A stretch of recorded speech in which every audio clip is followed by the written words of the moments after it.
Hello everyone! Welcome to another episode of Worldie Unboxed. My name is Crystal and I will be your host for today. On this episode, we sit down with Brandan and Aaron to discuss their strategy around fundraising and more specifically, how they plan to leverage the Kickstarter platform to raise money for Worldie. Throughout the episode, you will hear snippets of separate conversations they had with Mike Filbey and Vinny McCauley, where they discuss Mike and Vinny's successful Kickstarter campaign launching ButcherBox, a meat delivery subscription company. So do sit back and enjoy the episode.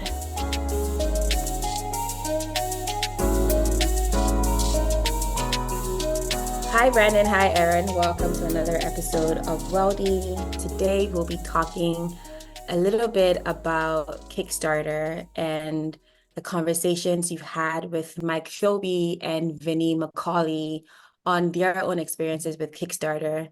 I'm going to be asking you a few questions, and we will insert snippets of the conversation you had with Mike and Vinny throughout the episode so that folks listening can catch a glimpse of what that conversation with them was like, and also hear your own responses to how Worldie is thinking about leveraging the Kickstarter platform. I love Kickstarter in the sense that it gives you a prudent way to start. It forces you to face your biases and assumptions early. If you do it well, you're listening to the market and you're either getting your validation or you're understanding where your pivot points need to be. And then lastly, people can put their money where their mouth is. Because I can say, Aaron, I'll buy this shoe, but until it's available for sale, you really don't know if Vin McCauley is going to buy the shoe. Like, you just can't take my word on it type thing. Oh, great shoe. I'd totally buy that. Well, where's your money, Vin? You know, it's like just people say that, oh, Vin, that's a great idea. It's a great idea. Where are you when I launch? Well, people are just being polite.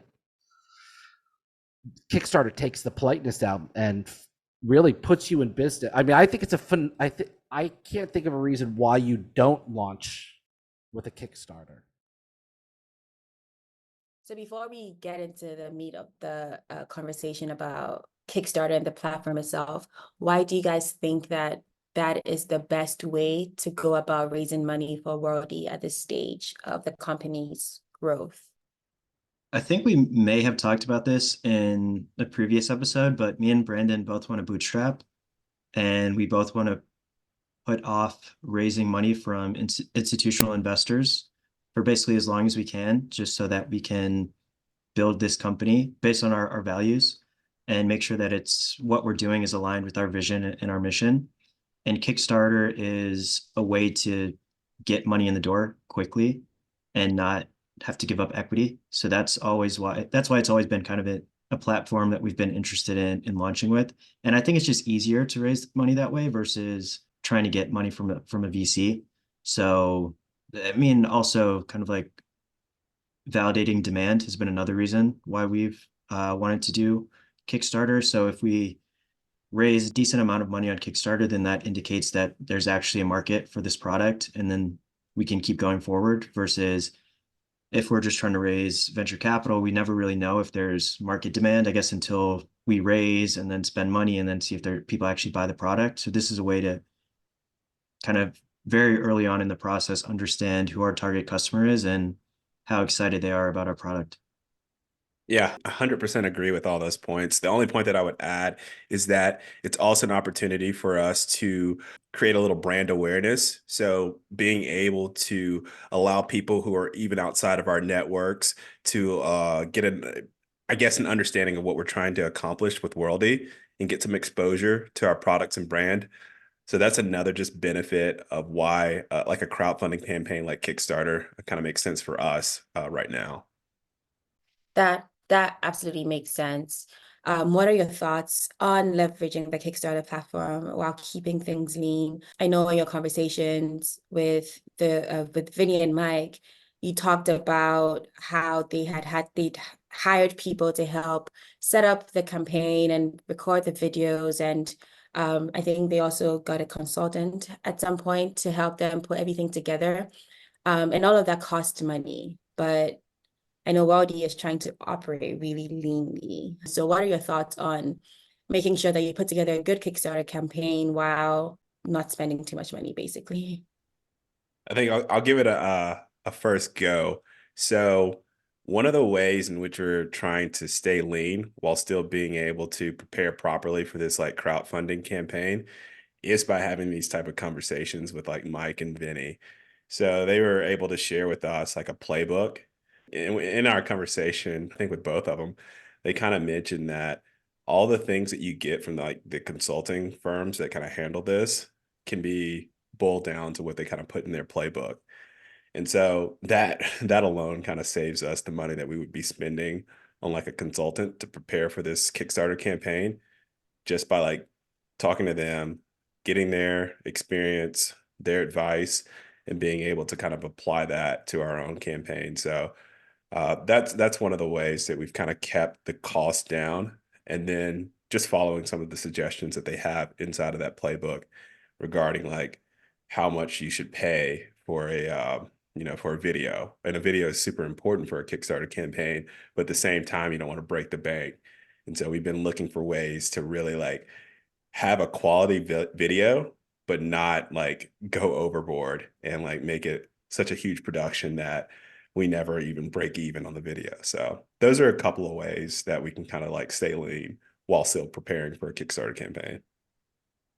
And I'll just kind of elaborate on the video point that Brennan just brought up. So, I mean, with Kickstarter in general, there's not really too many expenses to running a campaign, but having a good video is pretty important to having a successful campaign. And we talked to certain people who have spent like, we talked to some people who filmed it themselves on an iPhone versus other people who spent like $40,000 on the video, for example. And then so I started reaching out to a bunch of different people, talking to some different kind of like video agencies. And we got quoted anywhere from like $20,000 to $100,000 with people saying you need to have little robots kind of zooming around the ground with cameras on them. You need to pay all these actors, things like that. And what we realize is basically like if we spend 25, 50, $100,000 on a video, then it's almost pointless because that could be just as much or more than we actually end up raising. So we've really looked into ways to like how can we film a really high quality video just by ourselves. So we've got recommendations on what apps to use on an iPhone, for example. And then instead of using someone like a video agency or someone to actually film it for us, one of the things that we've thought about is getting someone like that to be instead like a video consultant. So telling us what equipment we need, helping us with the script, potentially helping us with some editing on the back end. And that'll be like maybe like 10% of the cost of what it would be if we actually had them do all the work. So it's just kind of identifying what's important to like where we actually need to spend and then figuring out how can we spend really as little as possible to get the biggest ROI possible. Personally, like I think showcasing like who you're buying this from is important, but I think it depends on the product you're selling and the price point. If I was buying something for $8 on Kickstarter, I probably wouldn't care who was behind it. I would just want to know about the product. But if I was buying $120 worth of meat that I was going to feed to my 3 kids, I would want to know who this person is. So I think it's situational, but personally, like I'm a fan of kind of showing who's behind the curtain and building credibility through that. You talked about, Aaron, that you had identified or observed that there was a leaning towards a founder-focused Kickstarter versus a product-focused Kickstarter. And with worldie, the company is about a shoe, which is a product, right? And we're trying to get the message out there about the shoe and the benefits it brings to kids. But at the same time, you both have interesting stories. You guys are building a company. You guys are the brains behind the product that you're selling. And so how are you thinking about putting together this campaign? Are you thinking of focusing more on the shoe? I guess that makes sense to focus on the shoe, but are you kind of thinking of a hybrid style approach to the campaign? I would say in general, we have thought about it more as a hybrid approach because there's plenty of people who are following along and supporting supporting us because of us, not necessarily because of the product. And they don't necessarily really care about the product, they care about us. But then there's other people who we get on their radar and it's because of the product. So I think it's about both. And it's also like we're competing against one of the most product driven companies in the world in Nike, where like just about everyone loves that product. So it's hard to kind of like focus solely on the product and get people to buy your product versus a Nike shoe, for example. So I think the founder focus has to come in there, and we have to kind of like humanize the brand a little bit so that people are willing to take a chance on us. So I think it's definitely a combination of both. And I think in the early days, we're thinking it's going to be a bit more founder focused. But then as we get up and running, as we continue to improve the shoe, as more and more people are aware of the brand, then I think we want to move to more of a product focus. Yeah, I agree with that. And it kind of goes back to a conversation that we were having with Vinny in terms of, I guess there was 2 points that came out of that. One, Vinny, and he kind of told some kind of anecdotal story about how he supported this company or this venture, and he didn't even believe in their product, but he believed in the two founders that were, bringing this product to life, and so he wanted to really support them.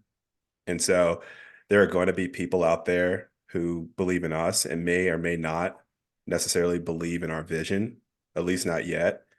And so we want to make sure that we are providing them enough information so that they can really kind of, or enough of the narrative, or enough of the story so that they can kind of get, involved in it in a way in which they're more attached maybe to us than to the particular product that we're trying to create. So I think that was one of the things that was mentioned in the conversation. The other one was, and I don't know if this was Vinny or if this was Mike, so I'm kind of confusing the two. But anyway, they talked about how products or campaigns that don't feature the founder, like in the video or whatnot, they really, there's no connection between those backers who don't know anything about the brand or about the founders. And so there's a lot of people who won't back it because they don't know anything about it. So we wanted to make sure that we told like our story alongside the story of our product and the story of our brand, so that there's some kind of attachment, some kind of appeal there. So those are the two things that came out of that conversation. That was really why we've kind of chosen like a hybrid approach to this like founder versus product centered marketing structure.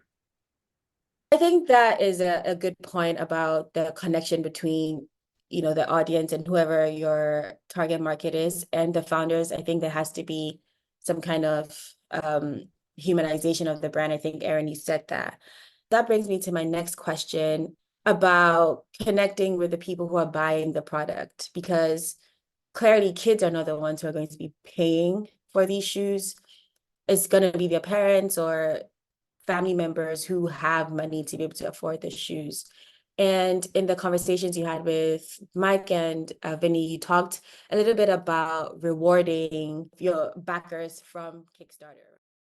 I would have a shoe donation. So for somebody that doesn't want shoes but wants to support you, so hey, whoever gives this, we're going to create it, but we're going to give it away in your name.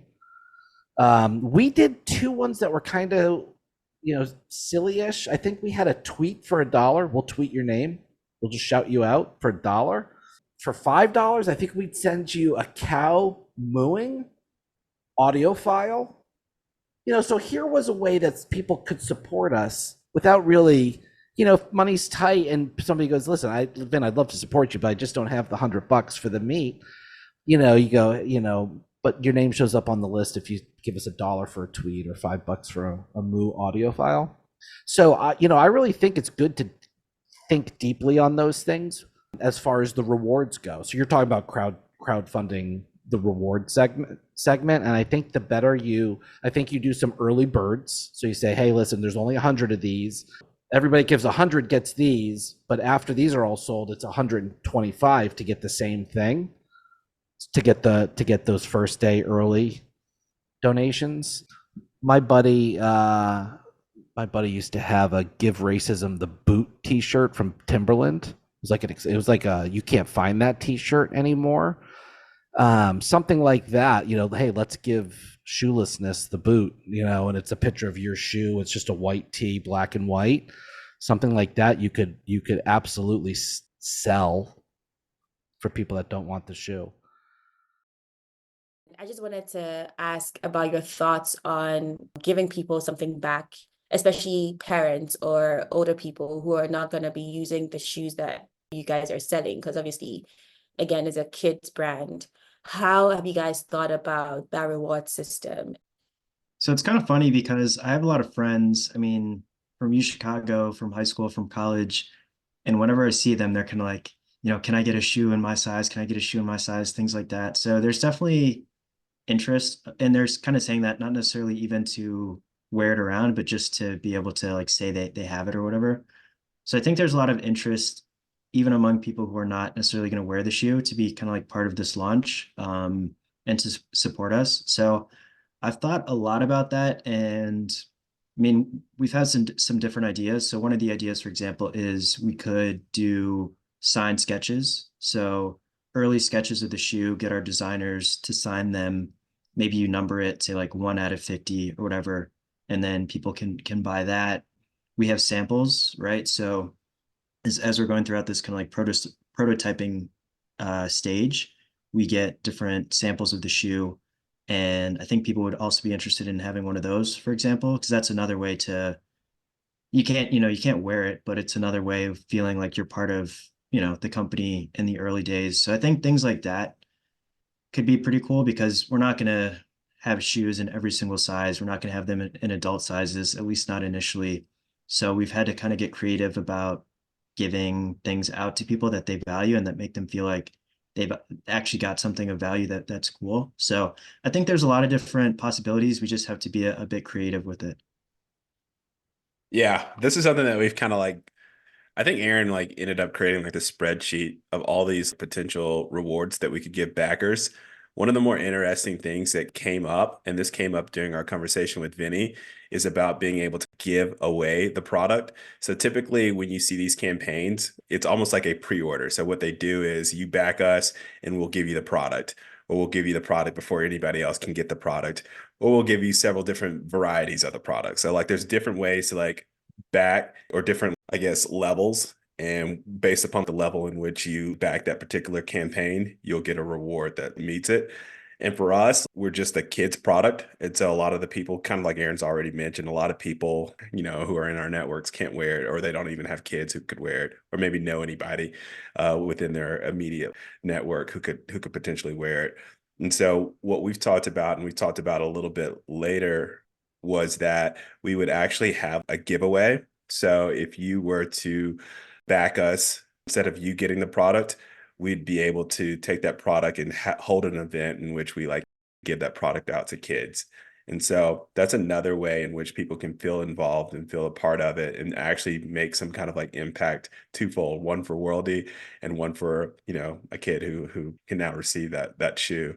I guess another thing, and this is a less altruistic, but a chance for them to kind of feel like they pioneered, or they were with us at the beginning, is, and we've talked about this, I don't know whether or not we'll actually use this, but have like a very high amount, I don't know what the amount would be. We've kind of discussed, if you were to do that, then to feature your name, your signature, something on the product, and to do that for the lifetime of the product, whether it's like in the insole, like putting their name in the insole for that particular shoe, and for the lifetime of, Worldie, and as long as we're selling this particular style shoe, your name will be in the insole. And so that's a way to kind of like cement yourself and like, okay, yeah, I was one of the originators or one of the originals. And now my name is actually like attached to the brand in a way in which people will continue to see it as long as Worldie is around. So those are a couple of things that came up that we are still messing around with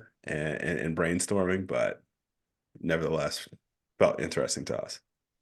No, I think those are really, really cool ideas. People will really gravitate towards that. And that also got me thinking, there was a part of the conversation that you had with, I think it was Mike, and Mike specifically, where he was talking about how important it is that the first day of the Kickstarter campaign, you raise a lot of money, at least the most amount of money.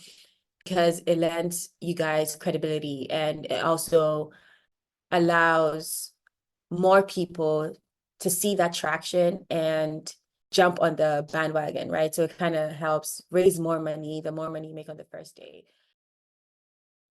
I mean, one thing I think we did well, at least, was we we created a good amount of like urgency and fear of missing out with those early bird rewards. So for instance, maybe at day 10 or whatever, there were only 7 3-month early bird rewards left. So we sent an email and we were like, hey, only 7 left or something was the subject line.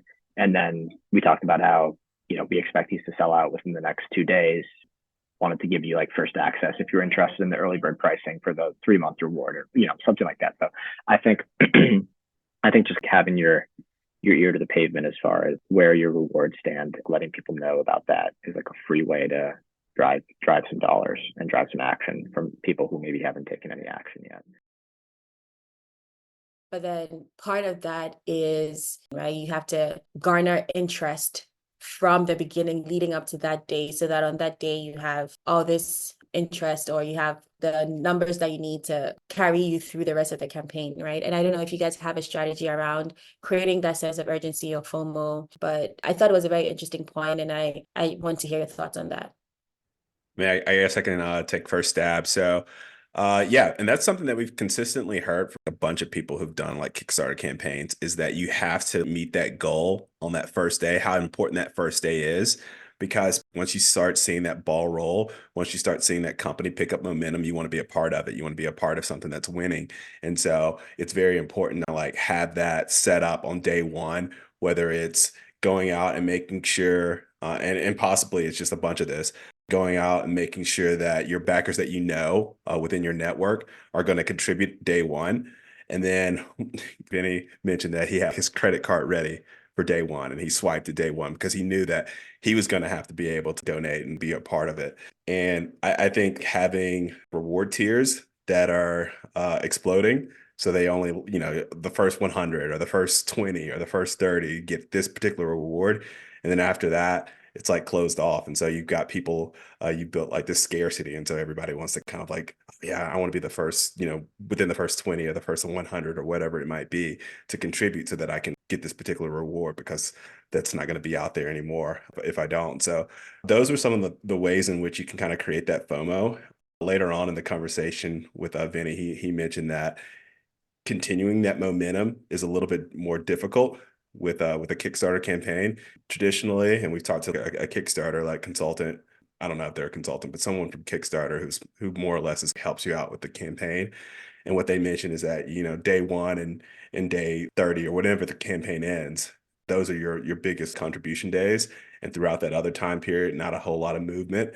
And so how do you create incentives to keep people, I guess, involved in the campaign, even when day one has passed us by and we haven't reached our last day, and possibly as other exploding rewards that are being offered, and the whole casino effect, seeing that number go up and being able to be a part of it. So some of the things that were kind of mentioned to capture that FOMO. Definitely agree with everything that Brandan said. And I think we've talked to enough people, and it's called Kick Tracks or something like that. And it basically has data from every single Kickstarter campaign ever. And so I looked through that for like a few hours, and basically every campaign more or less follows the same trend. There's a ton of money that comes in on the first day. In the middle, there's almost nothing. And then day 28 through 30, then it goes up again, but not quite as high as that first day. So I think we know that it's going to follow that trend. We know that it's going to be hard to get people to come in the middle. But like Brandan said, one way you can try to get more through that middle phase is to do those exploding rewards and things like that. And then for us, I think now the focus is just how do we get as many people as possible to donate on that first day? Because I'm thinking, for me, for example, if one of my friends was doing a Kickstarter and it launched, I wouldn't necessarily just say, oh, like on the first day I have to donate. If I didn't know that that's important, I'd be like, oh, I have time, like there's 30 days. So I think part of it is just education and telling people like, hey, you don't necessarily get anything more if you donate on the first day versus the second day or the third day, but it really helps us out. And maybe if we're able to like hit this goal on the first day, then we can 5x our goal versus like 2xing it if we didn't have as successful of a first day. So I think we don't necessarily have a plan for that other than just communicating that to people. But I think that'll be important to just tell as many people as possible, like, hey, if you can, it would really help if you donate basically in like the first hour of the Kickstarter campaign being live. Yeah, that's interesting that you say that because I was also thinking about, I think you had asked Vinny about starting the campaign without a product in your hand. And the advice that he was giving was that you don't want to wait too long after the Kickstarter campaign to get the product into people's hands. I think it's situational. Like if you legitimately can't produce the product without this money, that's one thing. And I think that could be a really compelling story that you can tell. It's like, hey, you're gonna like birth this project into existence. Help me do it. That's an exciting story. Personally, I think a campaign would have more success if there was more certainty with like, hey, the product's made. Here's all the photos of it. Here's a 360 video of it. Here's a video of cool people wearing it and testimonials about how awesome it is. And we're going to send it to you within 3 days of our Kickstarter campaign closing. As a consumer, I'm like, okay, cool. I will receive this. I get that. I'm more confident paying $120 for that product than I am about something that you haven't even produced one of yet. But the issue is if you don't have a product yet, is that going to be a taint on the brand? Because, you know, you can get the product to people quickly after the Kickstarter campaign. And what he had said was that part of the strategy could be that we don't have the brand or the product in our hand yet because we need to raise money in this campaign to get the product out into the market. So what you said was interesting, that you could just be honest with folks and say, hey, we need this money, so contribute on this day around this time, because that helps us gather momentum to keep going. So I guess that's one way to think about it, which I think is an interesting way to do it. But to the question though, what is the strategy around the product, getting the product to the backers from the Kickstarter campaign? Is it going to come close after the campaign or later because you guys have to raise money to make the product and then deliver it to those who buy? I think initially we were thinking, let's raise money first and then use that to basically kind of like finance production and then send it out after that. But the timelines are just so long in footwear that could be like a 4, 5, 6 month process. And kind of to your point from earlier, I think if you end the campaign in January and then send out shoes in July, then that might be a bit of a bad experience for the customer. And I mean, it's your first experience with these customers as a brand, so you want to make a good first impression. So now I think we're kind of swinging towards the other end of the spectrum, that we want to have it basically as finalized as possible and get it into the customer's hands as quickly as possible after the end of the campaign. So we haven't necessarily made a concrete decision one way or the other, but I think right now we want to minimize time to get the shoes into people's hands. Yeah, I think that's right. And another reason why we have to kind of shorten that lead time is because of the nature of the product. So we've kind of discussed this before. Maybe, I mean, it's a kid shoe, and that means it's made for kids, and kids' feet kind of grow pretty rapidly relative to like an adult foot. So you want to make sure that when they're making that order for that particular shoe, that shoe still will fit their kid when it's delivered to them. So that means it necessitates making that time period a bit shorter. But on the other hand, this is something that came up in our conversations with, I believe, both Mike and Vinny, is that there's an expectation amongst backers on Kickstarter, that sometimes the products aren't ready. And so they're knowing that they're backing with the anticipation of it not being available in the next week, 2 weeks, a month, or whatever it might be. So as long as there's like that communication element that exists between the founders or the company and the backers, then typically they're understanding. So we want to make sure that we're doing a good job of communicating, and then we can use that communication to our advantage, actually, because then we were able to get a better understanding of why someone who may not be in our network decided to back us, or what like resonated with them. And that helps us tweak our marketing a little bit and get a better understanding of like, okay, this is how we should be presenting the shoe because we're getting a lot of people who are backing us for this particular reason. So it's just another opportunity for us to like get more data and understand our consumers a bit better, while at the same time creating a product that's meeting the needs that we're kind of like identifying throughout the course of this process. So I think those are some like good reasons why having a little bit of a lead or lag time, I forget which one is which, but while having that kind of built in there kind of helps out because that gives you just that chance to have that kind of dialogue, to have those type of conversations where you can capture that type of information. So do you guys plan on calling every single backer like Vinny did in his Kickstarter campaign? You know, it really kind of depends. It depends on how many we have. I think right now, like we've talked about it coming out of it, we're like, yeah, we should take and make an effort to like call every single one, or contact every single one and really like go and do that type of homework in order to really engage, because it's going to be like one of our first opportunities to really engage with our consumer. And so we don't want to miss out on that. It seems daunting. Like I think they had 1,000+ backers. And so it seems really daunting to make that type of call.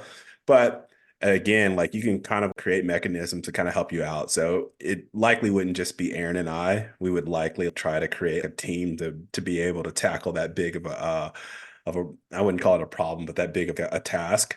So I hope that we can do it. It'll be interesting to see how many backers we get, and that'll better determine the feasibility of that. Right, right.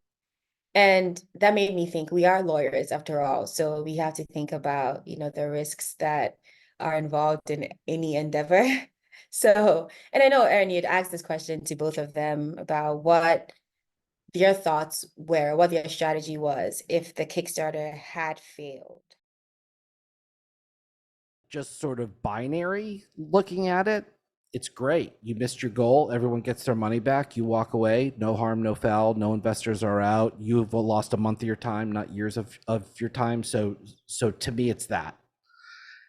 If there's a reason that you didn't hit it, oh, we didn't execute the plan. Like if there's another outlying factor that would cause you to say, there's still an idea here. Just because we didn't raise the Kickstarter, it doesn't actually mean anything. And I don't even know how Kickstarter is today versus when we did it. Does it still have the same site traffic? I don't know. Are Wall Street Journal writers still pulling ideas from the homepage? I don't know. That was true back then. And so if you don't get funded, I wouldn't say that's a bad idea. But I would go in like I wouldn't launch this thing unless you've got the money pre-raised. We obviously don't plan for the Kickstarter to fail, but it is a possibility. So do you guys have any thoughts for what happens in that scenario? I think so. We talked about this recently, and I think basically what we said is we would do kind of like a postmortem on the campaign, see what went wrong, what went well, maybe where we need to be better or invest more heavily. And then also just understand, do we feel like still that there's something to this idea, or does it make sense to pivot or maybe go back to the drawing board? So I think it would just be try to look at things objectively, understand where we messed up, if at all, and then if it still makes sense to pursue this idea. So I don't think it makes sense to throw good money after bad. So if the campaign just completely flops, then I won't say that, oh, for sure, we're going to just run it again. We probably would, because there's not much downside to doing that. But if it flops like 2, 3, 4 times in a row, then at that point, we would probably have to maybe reconsider our approach or the idea. That just reminds me of a part of the conversation you had with, I think it was Mike, who was talking about the strategy that they had for their own Kickstarter campaign, which was they had a minimum goal of how much they wanted to raise, because they knew that as long as they hit that goal, they'll be able to keep the campaign running and be able to raise more money, obviously, than what their goal was. The other thing that does help is having stretch goals. Basically, I think we had 3, and it basically incentivizes your Kickstarter backers to both up their pledge amount, their reward. So maybe like a 1 month box to a 3 month box, and then also incentivizes them to like share your Kickstarter campaign with their friends, which was like a common ask in our backer updates that we would email out. So I think our first stretch goal was if we hit $100,000, we would unlock chicken and pork rather than like just having beef. And then I think the next stretch goal was maybe like $150,000, and that was free bacon. We put like a free pack of bacon in everybody's box, and people went nuts for that. And that like really helped generate some activity. And the bacon cost us $4. So that's a good ROI. I can't remember what our third stretch goal was, if we even had one. But the point is to have stretch goals, because it's an excuse to talk about something in the emails and also really harness the energy of your backers. Again, as lawyers, we always have to think of contingency plans. And so is that something that you guys will also embrace, or are you thinking of something else? Yeah, I think we're definitely going to embrace that. I think that strategy kind of helps build a type of momentum that leads to a successful like Kickstarter campaign. So that goal that we'll present, that the goal that you see on the Kickstarter campaign page, is going to be like our minimum goal. So that's the threshold. That's like we have to at least reach that, but we go back and we have to really analyze what went wrong and figure out what changes can be made in order to make for a successful campaign in the future. But that's just the minimum. That's basic. And beyond that, we're planning. Okay, if we get this amount, so this stretch goal, then these are some things that we can do, and so on and so forth. And I think backers can get confident in that we are actually creating a plan based upon whatever we're able to get into the door, and figuring out already ways in which we can effectively and efficiently use the campaign contributions to help grow Worldie. And I think that's really how we are approaching this. Is we got a minimum goal and we know what we're going to do with that, but then we have goals on top of that, and if we reach those other goals, then we also have plans for it. So I think that's been a way that people have approached Kickstarter campaigns in the past, and we've kind of taken that to heart, and we've done that here internally at Worldie. I think it also goes to the demand validation point. So you want to set the goal high enough where you're actually proving out that people want the product, but you don't want it to be so high where you're like, if you set it at like 50,000 and you raise 45,000, and you're like, man, I wish we could just have that 45,000. You don't want to be in that position, because basically everything helps. So we're trying to kind of strike that balance between making it high enough where, okay, people actually have to put their money where their mouth is, and we're actually doing a test to see if there's any room in the market, but low enough where we don't basically preclude ourselves from getting funds that would really help us. Yeah, I think that's a good strategy. That's a workable strategy. And especially to the point about bringing the backers along, letting them know that, hey, this is the minimum that we want to raise, and this is what we're going to use it for. But we want to raise more because this is the other things that we also want to use this money for. And Aaron, you're absolutely right about the demand test aspect of the goal that you're setting. So yeah, that makes sense.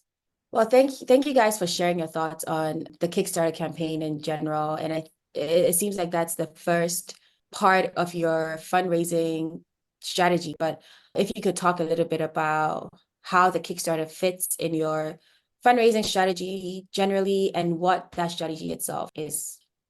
So I would say for crowdfunding, really the goal is to help us get the business off the ground. So it's to make this first basically fund production and get our product to the market. And then hopefully from there, running profitably or somewhere close to break even, where me and Brandan can just basically self-fund it for a significant period of time. Like I was saying before, make sure that the company is actually aligned with our mission and our values.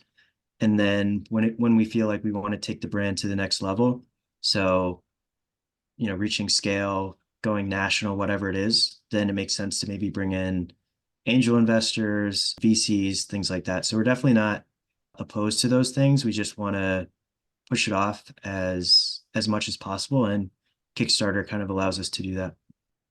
Yeah, and we've also talked about potentially doing another friends and family round out, after a Kickstarter. So maybe doing it via like safes or something like that. And that's just another way to bring in a little bit more capital without necessarily giving away equity. I know that safes make the promise that, once you hit a round of funding, there's going to be some kind of like equity given out. So we're still wanting to be able to raise capital while at the same time have a great deal of like autonomy of control over where worldie is going. And like Aaron mentioned, eventually we're going to get to the point where we want to scale. We want to grow a little bit faster than just like bootstrapping is allowing us to do. And that's when institutional investors kind of come into play. We've also talked about the idea of angels or super angels, especially if the relationship dynamic really makes sense. If there's something beyond just the funding that they can offer. So maybe like access to whatever network, filling in gaps that we recognize in our own company structure. If they're able to do that kind of stuff, then perhaps it makes sense even before we do some kind of seed or pre-seed or whatever it is to bring in like an angel and allow that relationship to help worldie grow. Sounds good. Sounds good. When should we be expecting a campaign from you guys? Is it in the nearby future or maybe a year or two away? I definitely don't think a year or two away. We definitely want to do it sooner than that. Kind of to your point before that we're lawyers. At the same time, I don't want to commit to a date and then we miss it. But I would say sometime in the next, our goal is sometime in the next 6 months. But Brandan, feel free to jump in and if you have another idea. No, I like giving these vague dates. That way we can always kind of move and adjust accordingly. So yeah, I think in the next 6 months is a good target. We have some internal targets. We've been working with our product development team, working with our branding and marketing team, trying to come up with a decent strategy when it comes to like rolling this thing out. And so a lot of it's going to be based upon where we're at in product development. And that's a moving target. We have some dates, but they're definitely not concrete. So we don't want to make any kind of like concrete plans on movable dates. So we're holding off swearing and saying that this is going to be it until like we get a little bit more information and we get a little bit further along when it comes to product development.